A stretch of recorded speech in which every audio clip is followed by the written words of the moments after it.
I'm the last of the best. One word to describe me, spectacular, yes. Powers of 10. Hey, it was her ninth life.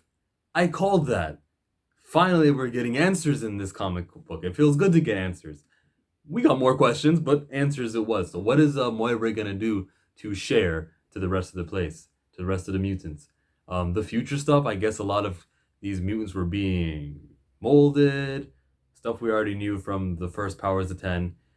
And this wasn't like going from timeline here to timeline there, and then the third timeline and the fourth timeline. I wasn't getting unsatisfied. I was actually getting some knowledge, information. Seeing Nimrod talk. Nimrod is freaky as hell. Artwork in this book was consistently good, just like it always is. I do have a complaint about that opening artwork where the baby had that eye turning into a half blue and half human. I don't like that there was a priest figure speaking to the people, taking a baby. I'm like, oh, please don't. And doing something that looks wrong. I don't like painting our religious figures in that negative light. There's too much of that already. So to see it, Jonathan Hickman being influenced by that and wanting to put that in the story. And don't tell me Jonathan Hickman's not influenced by reading things and putting it in his story. I'm not mad at that plagiarism stuff. That's what I'm referencing. I'm not mad at that. That happens. Like and this is so far away. This is mutants that it's like, all right, it's similar enough, right? And the comparisons to Live Die, the Tom Cruise movie, it's like, yeah, man, just let it be. This isn't anything criminal or even in poor taste. I'm good with it, right? But I'm not good with the way that preachers are depicted in the church.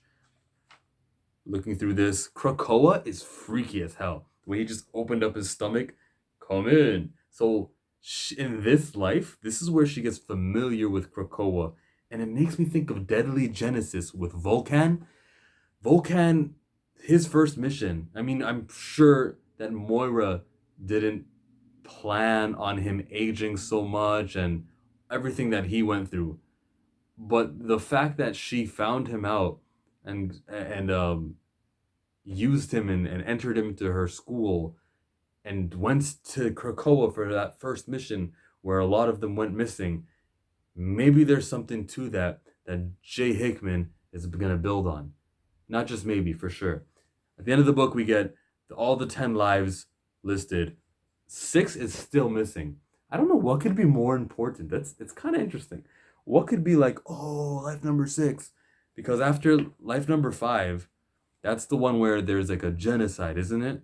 And then she goes and kills all of the Trask family members in life number 7. Life number 8 is the Magneto life. Life number 9 is the Apocalypse life. So then, I don't know what the hell's happening in life 6. Maybe one of those red highlighted stories will explain what happens in life number 6. Your guess is as good as mine. I thank you for watching this comic book review. You can subscribe by clicking on the smiley face that just spawned on the screen. And might I suggest you watch one of my previous videos.